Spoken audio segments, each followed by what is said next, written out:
Бабамыздың мұңысың сен домбыра, анамыздың сырысың сен домбыра. Қасиетті қара домбыраның аты қазақпен қатар аталады. Қос ішекті аспаптан шыққан күмбірлеген дыбыс терең ой толғауларды сөзден артық жеткізеді. Халық арасында ұлттық аспап туралы аңыз әңгіме көп. Ерте заманда Жошы ханның ұлы құлан аулауға шығып үйірді бастап жүрген басшы құланды жаралайды. Ызалы құлан аңшыға тап беріп оны өлтіреді. Жошы хан бір сұмдықтың болғанын сезіп, баласы туралы жаман хабар әкелген адамның көмейіне қорғасын қоямын дейді. Сол кезде хан сарайына бір жігіт келіп, қолына домбыра алып күй тарта жөнеледі. Ал хан осы күй арқылы бәрін түсінеді.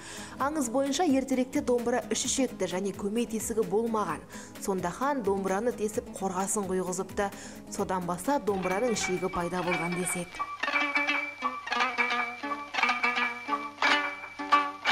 Гиннес рекордтар кітабына енген ең кішкентай домбыра жайлы білесіз бе? Оны шебер Болатбек Кәрімханұлы жасаған. Оның ұзындығы 4 см 5 мм, ал ені 1 см 4 мм. Бала күнінен ағаштан бұйым жасауды ермек еткен шебер аспапты жасауға бір ай жұмсаған. Оның құлағы, ішегі тіпті сыртқабы да бар. Ал мына алтынмен апталып гауһармен әрленген домбыраның құны 50 000 еуро. Бұл кәдесый жасайтын швейцариялық компанияның өнімі. Оны дайындау үшін 24 карат гауһар тас пен таза алтын пайдаланылған. Ұзындығы 100 см, ені 25 см. Домбыра күнделікті қолдануға арналмаған.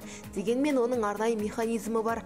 Механизм арқылы жел үстінде жарғай, үш қоңыр әндері, аққу күйін тыңдай аласыз.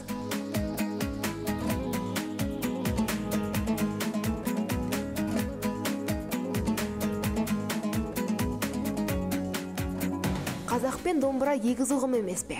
Біз қала көшелеріне шығып тұрғындарға домбыра шерте аласыз ба деген сұрақ қойдық. Өкінішке қарай бізге жолыққан 20 адамның тек екеуінен оң жауап алдық.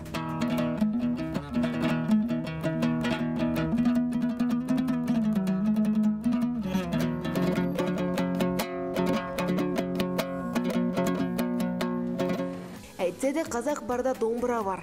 Оның үні ешқашан тыңдаусыз қалмайды. Ендеше қазақтың төл мерекесі барша көрерменге құтты болсын.